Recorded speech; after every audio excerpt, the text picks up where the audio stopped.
Hello everyone, this is Gods of the Wyrdwood by R.J. Barker. Now, as a young pup, having moved, family moved out of Detroit, went to a suburb called Westland, and Westland had woods.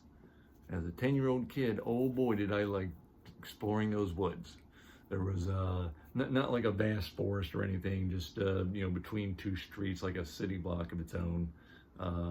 There was this one large park area near a school that was much larger, but it was actually, had pathways and all that, and still running through that. So I was a woodsy guy, and as a young fellow, discovered D&D, and I wanted to be a ranger and all that good stuff. I will say that as an older person, I look at woods now and I just see the potential for filth and bugs. So I don't go doing anything like that anymore. I used to climb trees too, like nothing. My bare hands. I couldn't imagine wanting to do such a thing now.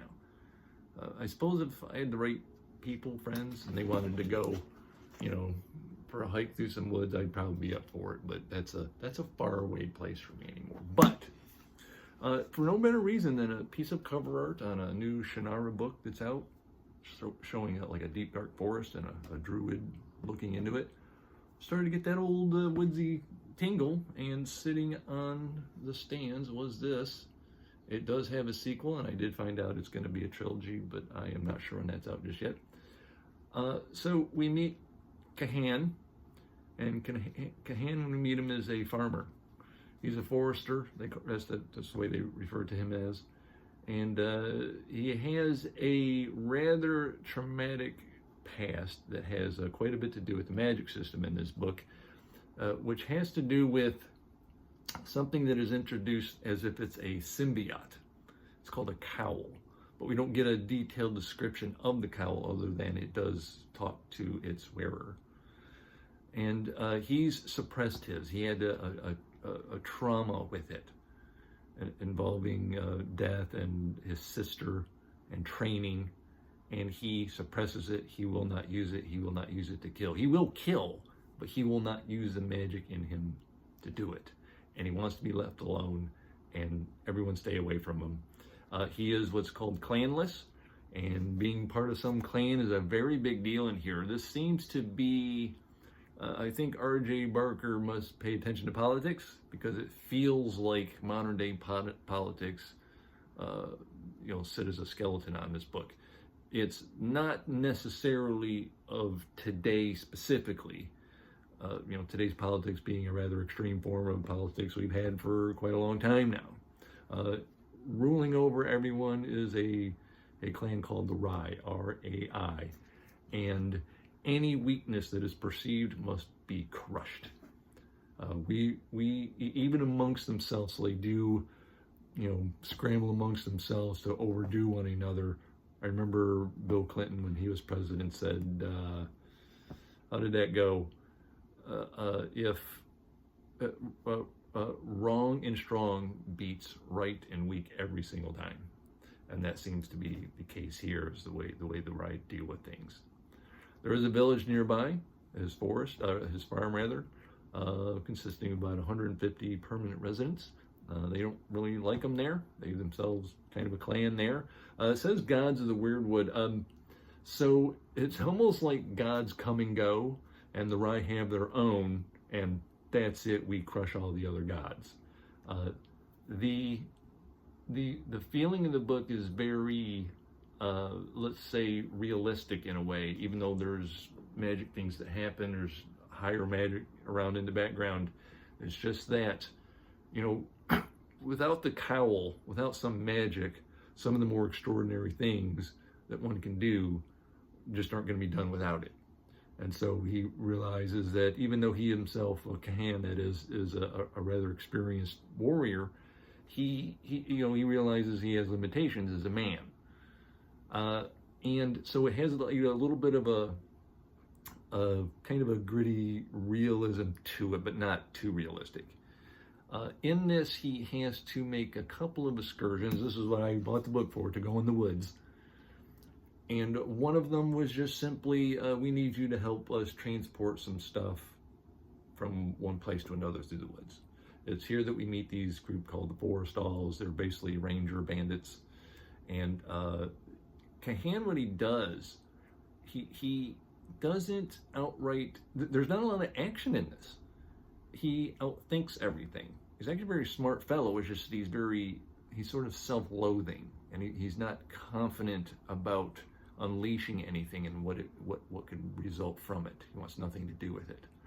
And so he sort of talks his way through everything. And it works. He's a tactician, a verbal tactician. The second outing has to do with a lost child. And we meet a companion that he's going to have throughout the book, a little sidekick who was fun, let's say. And we meet some Denzians again in the forest, rather high-powered ones. We get some magic of the woods going on. And these almost seem like, these are just introduction. They're just, it's like a dude out in a magical forest having a day. And then things start to weave together nicely as you get to the second half of the book. I wouldn't call this a slow burn, but it's not fast-paced and it's not action-packed. There is, though, near the end, a battle. But it's even then, it's not like this hyper big battle that you might find in some epic movie. It's 150 villagers versus a few hundred of the Rye who come to take this. They've heard of Kahan. They know what he's up to. We're going to take this forest. We want that guy. We want this daughter. There's a ruler who's after her daughter because she herself has a rather powerful, special form of cowl, and they want her. And it's a gritty battle. Again, there's little bits of magic. There's a resistance to magic. Kahan not wanting to unload.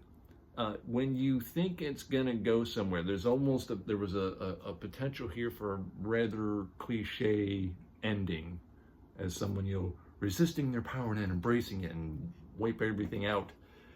You don't quite get that. And it was really, really good how it all comes together at the end of that, and I was quite surprised with it. Very happy he didn't go a cliche way with it. So this is very, I want to say LGBTQ friendly, but it's not. It's mostly about the tea. They're called Tryon, and they use they, them, and one in particular becomes very important to the story. So I was already going to read the sequel, and we get to the end of this book, and it's an epilogue, and it's the last, literally the last paragraph. Oh boy, what a hook. What a huge hook for the next book. I literally dropped my jaw once you read through this, the relationships, the history, and you get to that last bit, and it's like, oh, now I really need to know what's gonna happen. So if there was gonna be a doubt that I would read the sequel, that paragraph would have removed all doubt I have to know.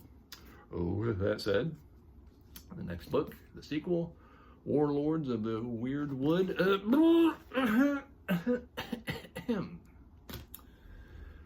I guess this counts as a minor spoiler here. So, after winning a great victory against the all-powerful oppressive forces of the Rye, the forester known as Kahan must lead his people into the Wyrdwood. He never wanted this responsibility, but fate has its eye on him. Meanwhile, in the ground of Crua, the Crua being the name of the world, or at least where they are, in the ground of Crua, a dark god grows in power. It is something new, something worse than the magics of the Rye, and it has its claws in Kahan. As he struggles to break free from it, his people will need to turn to new allies if they have any hope of surviving the terrors of the forest, especially if the man they consider a hero is as lost to them as he believes. So he's apparently not gonna, his angst is not over with, and given again the last paragraph, oh boy, is he in for probably a big emotional roller coaster. So hopefully I get this done in a week. Oh, Christ, work hours just, I did a book tag, but otherwise, instead of reading a book a week and doing a video, this one took a week and a half for me to get through, although it's a little bit of a chunker. This was over 600 pages, so, I guess I get a little break there. This one's almost 600. And that's that. See you next week with the sequel. That's a good book right there. I liked it. And now this one promises to be something of a really good punch. Thank you very much. Thank you very much. Bye-bye now.